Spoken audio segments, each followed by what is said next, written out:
Everyone, how are you all? I hope आप सभी अच्छे होंगे एंड आप सभी का स्वागत है हमारी आज की वीडियो में। और आज की वीडियो में आप देख सकते हैं क्लास 10 मैथ्स एनसीईआरटी एक्सरसाइज 3.5 का क्वेश्चन नंबर 4 का पार्ट 3। तो भले ही इसका डिस्क्रिप्शन बहुत लंबा है बट ये क्वेश्चन बहुत ईजी है, तो इसको करते हैं। ठीक है, सबसे पहले आपको एज यूजुअल इन दो स्टेटमेंट्स को इग्नोर करना है अभी के लिए।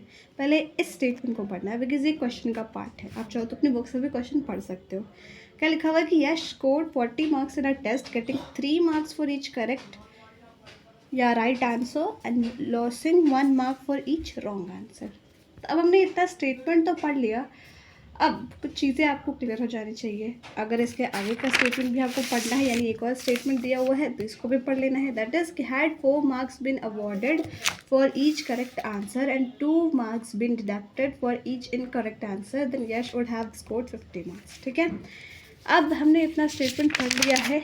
अब समझते हैं कि क्वेश्चन ने बोला क्या क्या है और हमें फाइंड क्या करना है। थोड़ा सा लॉजिक बिल्ड करते हैं पहले। ठीक है, तो यहाँ पर आपने इतने स्टेटमेंट पढ़े कि यश है उसने टेस्ट में इतना स्कोर किया है। पहले केस में आपको दिया हुआ है कि एक करेक्ट आंसर होगा तो उसको 3 मार्क्स मिलेंगे और एक गलत आंसर होगा तो उसमें से जो आपका स्कोरिंग मार्क्स होगा उसमें से 1 मार्क्स डिडक्ट हो जाएंगे, यानी माइनस हो जाएंगे, उसमें से 1 मार्क कम हो जाएगा। ठीक है, तो ये आपकी पहली स्टेटमेंट है। एंड दूसरी स्टेटमेंट में बोला जा रहा है कि अगर ऐसा होता कि आपका एक करेक्ट आंसर होता तो आपको उस पर आपका अगर एक करेक्ट आंसर होता तो आपको उसके 4 नंबर मिलते और अगर एक गलत होता तो उसमें 2 नंबर कट जाते एग्जिस्टिंग नंबर से।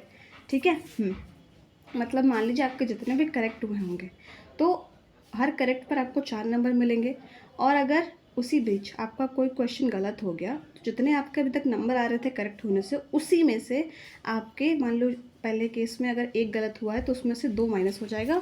तो यही आपका अगले केस का कहना है कि 4 मिलेंगे सही होने पर और 2 माइनस हो जाएंगे एक गलत होने पर। ठीक है, अब उसके बाद ऐसे करते करते और उसको फाइनल स्कोर हो गया 50 marks.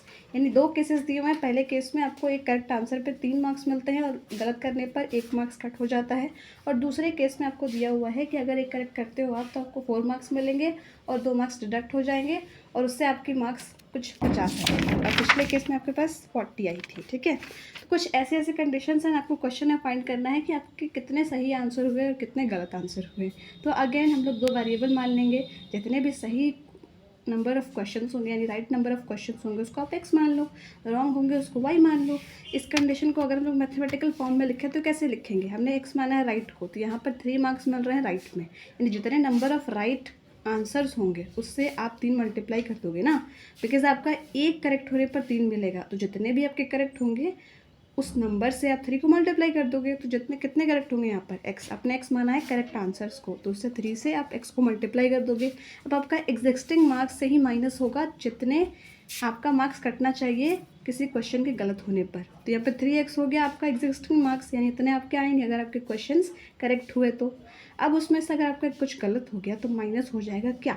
Number of wrong questions, that is y, क्योंकि यहाँ पर आपको इस केस में दिया हुआ है कि आपका 1 मार्क्स कटेगा तो y इंटू 1 भी आप कर सकते हो, दैट इज़ y ओनली। हाँ, उसके बराबर आप करोगे तो आपके पास टोटल मार्क्स आ जाएंगे 40 पहले केस से। अब दूसरे केस पर चलते हैं। दूसरे केस में क्या बोला गया था कि अगर आपका करेक्ट यानी x क्या है आपका नंबर ऑफ़ करेक्ट क्वेश्चंस या आंसर्स जो भी आप बोलो तो वो x है और यहाँ पर उसको कितने मार्क्स मिल रहे हैं 4, यानी x नंबर ऑफ़ क्वेश्चंस हैं, उतने क्वेश्चंस में उसको 4 से मल्टीप्लाई कर दोगे तो आपके पास टोटल आपका मार्क्स आ जाएगा।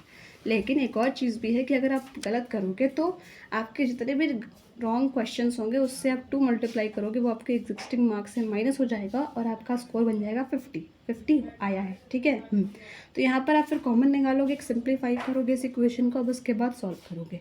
तो जैसे मैंने पिछले क्वेश्चन में कहा था आपको मेथड लगाकर भी तो आप सॉल्व कर सकते हो, लेकिन आप यहाँ पर देख सकते हो y कॉमन है तो y को आपको एक साइन चेंज करने से, यानी कि यहाँ पर आप सब्ट्रैक्टिंग लिखोगे तो माइनस का प्लस हो जाएगा, नीचे वाला का साइन चेंज हो जाएगा तो प्लस माइनस y कट जाएगा तो x इज इक्वल्स टू 15 और y इज इक्वल्स टू 5 आ जाएगा। और उसके बाद आपको क्वेश्चन में ये भी बताना है कि टोटल नंबर ऑफ़ क्वेश्चंस कितने हैं। तो टोटल नंबर ऑफ़ क्वेश्चंस कितने होंगे, पहले इसको ब्रेक करके इसलिए कहा